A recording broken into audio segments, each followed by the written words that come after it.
बिस्मिल्लाहिर्रहमानिर्रहीम। इय्याका नअबुदु व इय्याका नस्तईन। अस्सलाम वालेकुम dear students, you are watching your own channel maths time पाक।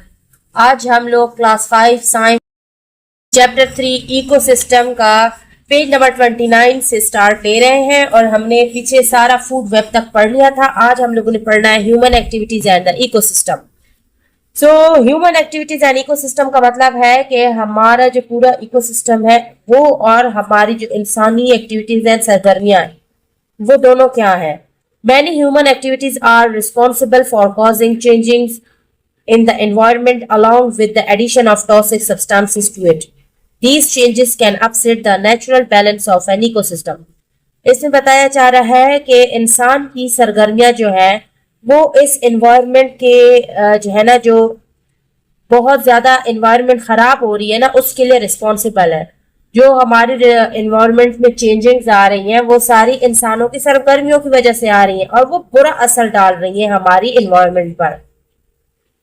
और ये जो चेंजेस है ना, ये हमारे जो इकोसिस्टम है, जिस माहौल में हम रह रहे होते हैं उसको इकोसिस्टम बोला जाता है। उसका जो नेचुरल बैलेंस है, कुदरती निज़ाम है ना, उसको भी अपसेट कर रहा है, ठीक है, खराब कर रहा है।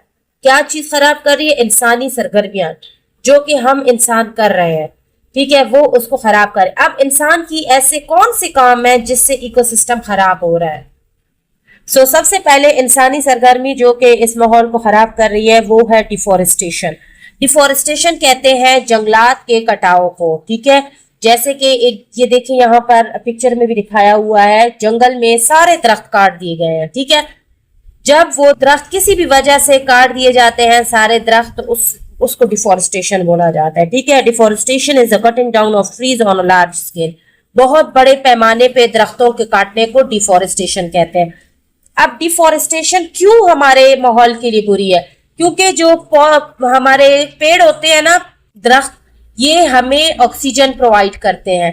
तो जितने हम लोग ट्रीज को कट अप कर देंगे तो हमारा माहौल जो आलूदा हो जाएगा, हमारी ऑक्सीजन प्रोड्यूस नहीं हो सकेगी, ठीक है। तो हम लोग तो जिंदा ही ऑक्सीजन पे हैं। तो एक ह्यूमन एक्टिविटी जो है ना वो डिफोरेस्टेशन है। और लोग जंगल क्यों काट देते हैं, उनकी लकड़ियां क्यों काट देते हैं? या तो उनको लकड़ियां हासिल करनी होती है फर्नीचर वगैरह के लिए, या फिर उस जगह को क्लियर करके उन्होंने कोई इंसानी आबादी बनानी होती है, कोई बिल्डिंग, कोई पार्क, कुछ इस तरह की इंसान को रहना बनाने के लिए, अपने प्रोजेक्ट कंप्लीट करने के लिए उस जगह को क्लियर करना पड़ता है। तो वो लोग फॉरेस्ट को काट देते हैं, ठीक है। तो ये हमारे लिए, ये हमारे इकोसिस्टम के लिए बहुत बुरा है। नेक्स्ट हमारे पास है ओवर ग्रेजिंग। ओवर ग्रेजिंग कहते हैं जो हमारे जानवर होते हैं ना, उनको चराने के लिए एक प्लॉट पे ले जाते हैं। अब वो बिल्कुल उसको सारी जगह को खा जाते हैं, बिल्कुल जो घास है उसको खत्म कर देते हैं, हद से ज्यादा खा जाते हैं, उसको ओवर ग्रेजिंग कहते हैं। Overgrazing of cattle is another practice that destroys grasses, shrubs and plants. ठीक है डियर स्टूडेंट। मवेशी जो है ना, वो जब एक जगह को वहां पर सारे घास, श्रब्स बोला जाता है, झाड़ियों को, प्लांट्स, पौधे, सब कुछ जब वो खा जाते हैं, ठीक है, तो उसको ओवरग्रेजिंग कहते हैं, ठीक है। वो उसको डिस्ट्रॉय कर देते हैं, बिल्कुल सारे जितने भी प्लांट्स, ग्रासेस, झाड़ियां, श्रब्स वगैरह होती है ना, वो सारे उनको खा के डिस्ट्रॉय कर देते हैं। तो ओवरग्रेजिंग भी एक इंसानी सरगर्मी है जो कि इकोसिस्टम के लिए अच्छी नहीं है। फिर हमारे पास है industries keep burning fuels and adding harmful substances like smoke, dust and gases to the air. अब जो इंडस्ट्रियल एरिया होता है ना, वहां पर फ्यूल्स जो है ना वो हमेशा जलते रहते हैं। फ्यूल्स कौन से हो गए हैं? तेल, मुअद्दिनात जो हो गए हमारे, ठीक है, वो हमेशा बर्न किए जाते हैं और उनमें जो है ना हार्मफुल सब्सटेंसेस भी ऐड होते हैं, जैसे कि स्मोक, धुआं भी उसमें ऐड होता है, गर्द वगैरह भी ऐड होती है और गैसेस भी। तो वो सारे जो है ना एयर में मिल जाता है, ठीक है। उनका जितना भी टॉक्सिक सब्सटेंस होता है ना, वो स्मोक, डस्ट और गैसेस की फॉर्म में एयर में मिल जाता है। तो ये भी जो है ना उनका फ्यूल धुआं ही छोड़ेगा ना, जब इंडस्ट्रीज में वो बर्न होगा, तो वो धुआं भी हमारे इकोसिस्टम के लिए नहीं अच्छा, ठीक है। Polluted water containing harmful chemicals and other substances is discharged into rivers and streams. जो गंदा पानी होता है, polluted water होता है, ठीक है, वो सारा जो है ना हार्मफुल केमिकल से और सब्सटेंसेस से भरा हुआ होता है और वो सारा निकाल देते हैं, दरियाओं में, समंदरों में, नदियों में बहा दिया जाता है। ठीक है, सो वो भी हमारा पानी खराब कर रहा है। तो ये भी एक ह्यूमन एक्टिविटी है जो कि इकोसिस्टम को खराब कर रही है। नेक्स्ट हमारे पास है oil from ships is released into the oceans seriously affecting aquatic life.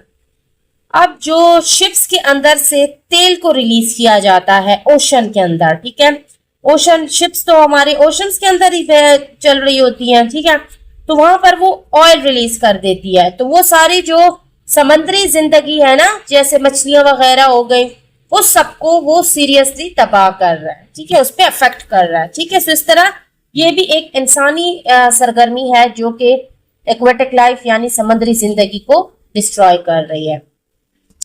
फिर हमारे पास है excessive use of fertilisers and pesticides from agricultural fields flows into water bodies polluting them.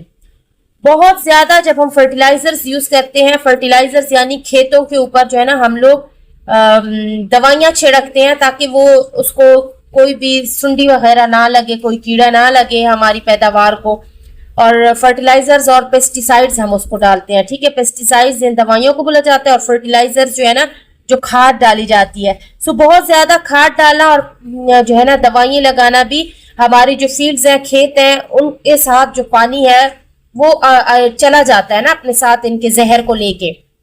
ठीक है, जब उनको हम लोग पानी देते हैं तो वो सारा जो है ना हमारे वाटर बॉडीज को भी पोल्यूट कर रहा है। ठीक है,